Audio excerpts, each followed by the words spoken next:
Welcome, ladies and gentlemen, to the Game Day Live halftime show. Jesse Holley, Skywalker still.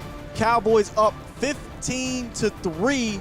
Really weird score, but this has been a game, in my opinion, has been dominated by the Cowboys defense so far, so that's why you see this strange score. But, hey, Dallas up 15-3, Jesse. The game has been awkward in a way, but I think there's some positive things we can take out of it, but we'll talk about both the positive and the negative so far. You want to go down the line here with some of these stats and kind of just discuss each individual? Yeah, I mean, when you look at Dak Prescott, 17 for 23 for a buck 32. He's been sacked one time. It's been a mundane game for him. You're seeing they're trying to establish the running game. 17 total runs right now for over 100 yards. 59 for Pollard, 42 for Zeke Elliott.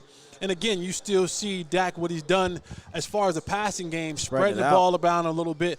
But the biggest thing that I've kind of taken from this game so far is the Cowboys, and we've seen this kind of rear its ugly head in the past under the Jason Garrett era, and we're starting to see it kind of rear its ugly head now under the Kellen Moore era as offensive coordinator, are having these brain farts in the red zone. Yep, and that's the other side of what we're going to get to there. Is, you know, and that's been the thing that's been frustrating because you see them work throughout the field and they have all these options, and then they get into the red zone, and all of a sudden he begins to have these mental brain farts about what plays to call and how to call them and who to get the ball to. And these for the love of God, if you just please stop running these screens. I mean, this is deja vu, Jesse. I don't know if last week I said these same things during halftime and post game. It's one, I get you want to try to do a screen here and there because that's just part of the NFL. But the Dallas Cowboys, and you can correct me if I'm wrong, they're one of the worst screen teams in the NFL. So if you're one of the worst teams at something, why do you continue to hammer that home? At least it seems like once every 5 attempts, they're trying to run a screen. And especially when you get into the money zone area, right? Like when you get into the and that's what I talked about earlier in the pregame show is it's about this team peaking. Again, I'm not worried about too much the regular season on where they'll, will they win a division. I think that's pretty much sewn up when you look at, what Washington and New York and Philly is as our teams. But when you get it, when you got to go against the Green Bays and you got to go against the Rams, you got to go against the Buccaneers, you have to score points, my man. Like and you see this 15 points at halftime against the Giants, honestly, when you're talking about – well, it could be much more. Where's it at? 1 for 4 in the red zone. This could easily be a 20-something-to-3 game. And it should be. Should be. It should be this game should not feel like the Giants shouldn't go into halftime and saying, okay, fellas, we get the ball at the half. If we score right now, we're right back in this back thing. In the game. Right. They shouldn't feel like that. No. Like that feeling – they should walk in that locker room saying – they should honestly, and this legitimately happens when you get to this portion of the year and teams know that they don't have a chance of doing anything. Playoffs. Joker should be in the locker room. Giants players should be in the locker room right now at halftime because this score shouldn't be 15-3. It should be 28-3. Yeah. And they should be texting their people like, yo, can you get ready to have my car shipped to Florida? Man, can you get ready to have my stuff shipped? Yo, did you talk to so-and-so and so-and-so? Did my mother make it in? Because, Thanksgiving, Christmas is next week. Right. Like, they should be in the locker room doing that. They should not be in the locker room with a sense of hope that, hey, guys, listen, if we come out and we score, it's 10-15. And we're 1 score down. We're 2 field goals away from this game being something, something different. Yeah. And that's the one thing that's frustrating about this Cowboys team is that this team – isn't showing enough offensively. I'm buying into this team may be defensive. Have to flip it to D because that's what's carrying this first half, right? This has been carrying this team for the last couple of weeks. Yeah, but yeah, absolutely. Specifically, though, in this game, DeMarcus Lawrence, ladies and gentlemen. Can Cowboys Nation, can y'all stop trying to kick this man off the team? I mean, he's showing his dominance over the last 3 games. The first game back against New Orleans, last week against Washington, and this week he has 3 tackles, a tackle for loss, another forced fumble, and didn't get the sack on Glennon, but he's the reason why the interception happened. So he is a one-man wrecking crew, but he has a bunch of his boys with him to help. How about Micah Parsons showing why he's a special talent on that? They did a pick route. It worked, but Micah read it and dropped back. Can Myles Garrett do that? No. Okay. I'm just saying. No, that's just me kind of wanting Mike Parsons to win Defensive Player of the Year. That's kind of just throw that shot there. Myles Garrett's outstanding, phenomenal. Right. But Mike, this is he might. No.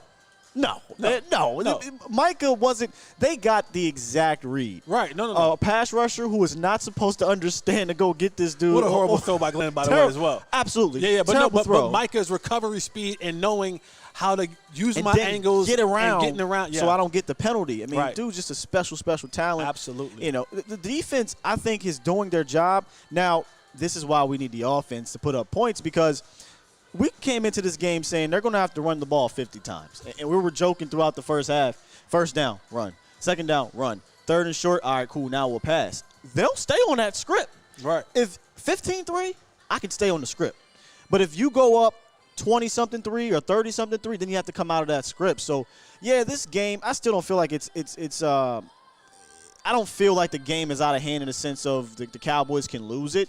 But like you said, it's more about just putting a stomp on these boys. They shouldn't have any hope, and they're giving them hope by not finishing in the red zone. And we've watched football week in and week out, man, and we constantly say, this is a dirty girl. And you're a tip pass away. You're a fumble. Yeah, I mean, sack almost killed us. We've seen a couple times today where they're throwing into the sun and receivers aren't being able to see the ball. And, you know, so you're one of those plays away.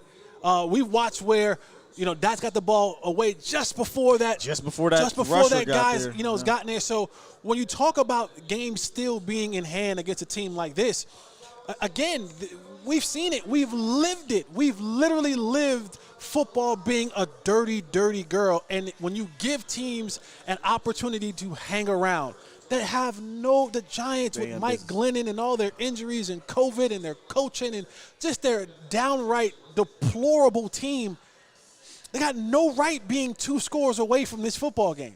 No. Like, this thing should be out of reach. We talked about, hey, we should be resting guys in the fourth quarter. Yes, that's the point I want to get to. This doesn't look like it. This looks like a game that if the Giants come out and score a touchdown, guess what?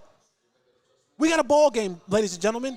And these are the type of things when you're trying to get your team together and ready to go and peaking and heading in the right direction as you get closer and closer to January. And you should not have to be battling with the New York Giants. It all comes down to red zone. I mean, if we're being real, between the 20s, Dak has looked fine. The running game has found a resurgence, by the way. Shout out to Connor Williams making some good blocks on some pulls, and he sealed up my man for the Ezekiel Elliott touchdown.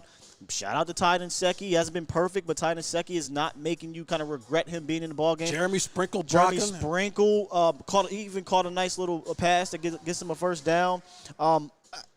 We joked a little bit about this weird thing they're doing with the left tackle. Again, they're in and out. They're trying to figure things out. But so far, I guess so good. But you don't want to be going into the Arizona game rotating tackles, right? You don't want to be doing that. Hey, I don't understand we're doing this. Especially when you're talking about going against premium pass rushers. Chandler Jones. Jones. You don't want to be rotating tackles going up against a guy like Chandler Jones. And again, defensively, the Cowboys have been playing well. Yeah. Like Mike Glennon has 6 completions. And one of 7, one to the Dallas Cowboys. Yeah, so 1 to the Cowboys. But again, you know, they only had the 1 pass play to Kenny Galladay. I truly believe in this second half, they're going to try to get the ball more. They're still going to try to run the game and stay on script, but see more play action, trying to get the ball down the field to potentially Kenny Galladay and allow him to do a 50-50 ball on Anthony Brown like everyone else does, and he has the potential to make that play. Hey, that's the game I want, though, from Dallas. Right? I'd rather them take the ball out of Booker and Barkley's hands, and you hope that your pass protection holds up against a below-average quarterback to get the ball. We already seen that he had a wide open. By the way, that is wide open. The rub route or whatever, that's wide open. Just back shoulder it, you get a first down. If that's Aaron Rodgers and Devontae Adams, that's a touchdown. It's probably a touchdown. If it's Tom Brady and Mike Evans or Godwin or Gronk or AB, it's a touchdown. Probably a touchdown. You know what I'm saying? Even if it's Kyler Murray. And whoever, what's my guy from the Rams? Stafford and Cooper Kupp. That's a touchdown. Yeah. You know what I'm saying? But that's the reason why I say put the ball in Glennon's hands. And you could have did that coming out of this game, made them do that coming out of this game, had you scored a touchdown on this drive. So I think this all stems with the continuing red zone problems. The Cowboys are now in the last 6 quarters 2 for 10. 20% in the red zone. That is a problem. And I would imagine on every one of those possessions there probably was something that involved a screen, B, for the love of Jesus, stop putting Ezekiel Elliott out wide. Yeah. Why are we doing this? I have no idea. I had to get that out because it frustrates me. In the red zone, you waste a play by putting your most productive bulldozer out wide. It's mind-blowing to me. And we want to get specifics. 2nd and 7, screen. 3rd and 7, draw. I mean, Kellen Moore absolutely glitches down there to the point now, I don't even know if it's a glitch. Is this who he is? Yeah.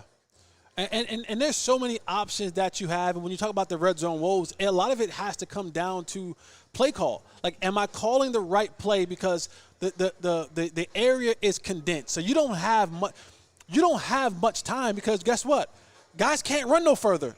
That's the back of the end zone. So now your timing has to be on par. The call has to be right. The read has to be right. But you guys have so many options. The Cowboys have so many options down in the red zone for you to call some of these questionable calls that you call with trying to run a screen. While Zeke may be your most bulldozer guy at the moment, he's your most hurt guy offensively. Why would I want to put him way outside and try to run him on the screen? For whatever reason, those are wasted plays to me in that area. At this point, because we got somebody in the chat saying we're hating, why would we want to hate on our own offensive coordinator? I mean, that right here, that's silly. How is that hating when we want more and better from Kellen Moore? It's not hating. It's being real. And sometimes that truth serum may hurt you if you are pro Kellen Moore. But 2 for 10 in 6 quarters is not a fluke to me. Yeah, against this defense, we should not be 1 for 4 in the red zone. No. I'm sorry. I'm sorry. You should not be 1 for 4 in the red zone against this defense. I mean, there are so many things.